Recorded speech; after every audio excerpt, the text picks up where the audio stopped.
Have you ever had to hold your nose and vote for a candidate because they represented the lesser of two evils in an election? Winner take all creates the phenomenon known as the lesser of two evils. The major parties are not popular. In 2017, both the Republican and Democratic parties cratered in public opinion polls. Only 37% of Americans had a favorable view of Democrats, while Republicans hit an all-time low of 29%. Today, those numbers sit at 39% for Democrats and 42% for Republicans. In both cases, it's a minority of U.S. citizens who actually like either major party. This means that walking into a voting booth on Election Day can be a little like walking into a festering porta-john on the last day of Coachella. You're not voting for one candidate so much as voting against another candidate. This is the essence of the lesser of two evils dilemma. Like economics, political science likes to call itself a science because it confers legitimacy on that particular area of expertise. They'd like you to think that because they've spent long careers studying politics, they have it all figured out. That's not entirely true. When we discuss political science, we are discussing human behavior, which sometimes shows patterns, but is also complex and subject to infinite variations based on context and circumstances. There's very little that has proven verifiably consistent with anything approaching to what you might call scientific proof. Human behavior is not calculus.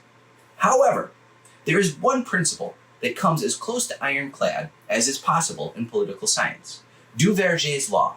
Maurice Duverger was a French sociologist who helped create political science. He spent his career studying the evolution of political systems, and the theory that bears his name says that when you have winner-take-all elections, you almost always end up with a two-party system. Think about it. There's nothing in our Constitution that says we should have only two political parties. There's nothing in our founding document about parties at all. Our Constitution makes no provision for them whatsoever.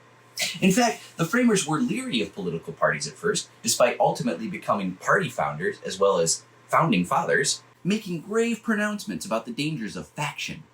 Some resisted the formation of what became the Democratic and Whig parties, yet form they did.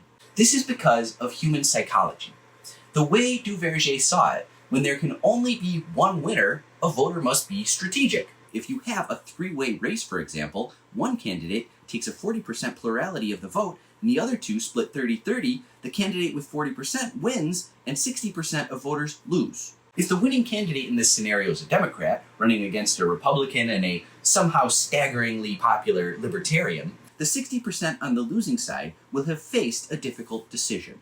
In a winner-take-all election, the voter is forced to take a hard look at their options. More often than not, they'll decide to choose the lesser of two evils. In our imagined election, 30% of voters may really like the Libertarian candidate and viscerally hate the Republican, but if the Republican candidate is perceived as having a better shot at winning against the Democrat, voters will hold their noses and vote for the Republican anyway. The charge is that voting for the candidate you like actually becomes a vote for the candidate you like least, or a wasted vote. This means the non-major party candidate is often considered a spoiler. Voters are forced into not voting for the best candidate, the candidate they like best, but the least worst candidate. As Theodore Lowy put it, the only way to vote no for the candidate you hate is to vote yes for the one you can barely tolerate.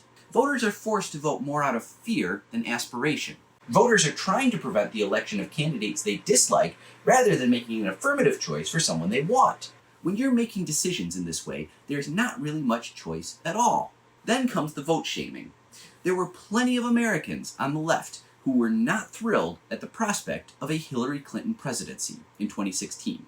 Their lack of enthusiasm had nothing to do with misogyny and everything to do with Clinton's long support of Wall Street and other prominent business interests. But anyone who considered supporting Green Party candidate Jill Stein was told they would be blamed if Donald Trump won.